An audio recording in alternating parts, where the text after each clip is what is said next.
Hello friends, समृद्धीज किचनमध्ये तुमचं सगळ्यांचं मनापासून स्वागत। आज आपण चटपटीत असा टोमॅटो पुलाव कसा बनवायचा ते पाहणार आहोत। भाताचा एक वेगळा प्रकार म्हणून ही रेसिपी ट्राय करू शकता।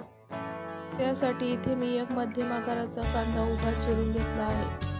त्याचबरोबर बारीक चिरून घेतलेली कोथिंबीर, थोडीशी पुदिन्याची पाने, 2 लाल मिरची, 2 हिरवी मिरची आणि 1 चमचा आलं लसूण पेस्ट घेतलेला आहे। त्याचबरोबर थोडेसे खडे मसाले घेतले आहे। त्याचबरोबर 3 मोठे टोमॅटो बारीक चिरून घेतले आहे। आता आपण पुलाव बनवायला सुरुवात करूया। कढईत 2 मोठे चमचे तेल गरम करून घेतले आहे। आता यामध्ये आपण अर्धा चमचा जिरे टाकून जिरे छान फुलू देऊया। त्यामध्येच आपण घेतलेले खडे मसाले ॲड करूयात। खड्या मसाल्यामध्ये इथे मी 2 तमालपत्र, 1 चक्री फूल, 2 हिरवे वेलची, 4 लवंग आणि 1 इंच दालचिनीचा तुकडा घेतला आहे। खडे मसाले तेलावर छान परतून झालेत। आता यामध्ये आपण उभा चिरून घेतलेला कांदा टाकून कांद्याला छान गुलाबी रंग येईपर्यंत परतून घेऊया।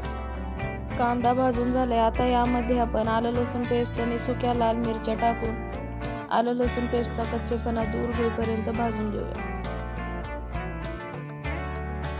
आता यामध्ये आपण 3 मोठे टोमॅटो बारीक चिरून घेतले होते ते टाकूयात। त्याचबरोबर पाव चमचा हळद, 1 चमचा लाल मिरची पावडर, 1 मोठा चमचा पावभाजी मसाला, 1 चमचा धने पावडर आणि थोडासा मीठ टाकून टोमॅटो छान मसाल्यामध्ये मिक्स करून घेऊयात। झाकण लावून 1-2 मिनिटं टोमॅटो मऊ होईपर्यंत शिजवून घेऊयात।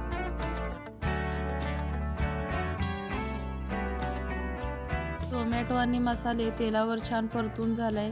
टोमॅटो छान मऊ शिजलेत। आता यामध्ये आपण तांदूळ टाकून घेऊयात। तांदूळ मी 2 ते 3 पाण्याने स्वच्छ धुवून अर्धा तासासाठी पाणी निथळून असेच ठेवून दिले होते।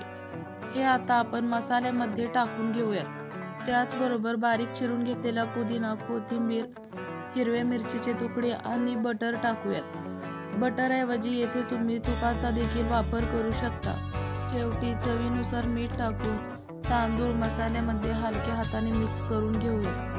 लक्षात ठेवा, आधी टोमॅटो शिजताना आपण थोडेसे मीठ टाकले होते, त्यामुळे आता मीठ थोडे बेतानेच टाका। तांदूळ आणि मसाला छान एकजीव झालाय। आता यामध्ये आपण पाणी टाकूयात। 1 वाटी तांदळासाठी इथे मी 2 वाटी पाणी वापरले आहे।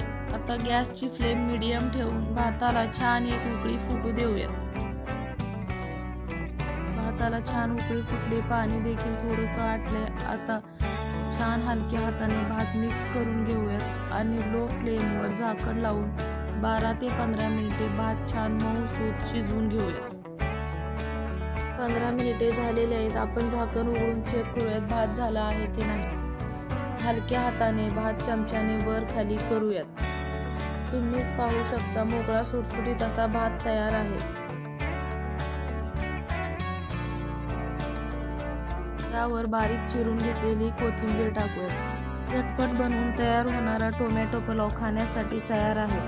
हे आता आपण एका प्लेटात सर्व करूयात। पुलाव बरोबर खाण्यासाठी इथे मी काकडीची कोशिंबीर देखील केली आहे। तुम्ही देखील माझ्या पद्धतीने टोमॅटो पुलाव घरी बनवा, खा आणि खाल्ल्यानंतर कशी झाली आहे ते मला कमेंट करून सांगायला विसरू नका। रेसिपी आवडली असेल तर रेसिपीला लाईक करा, शेअर करा आणि अशाच नवनवीन आणि छान छान रेसिपीसाठी यूट्यूबवर समृद्धीज किचनला सबस्क्राईब करा।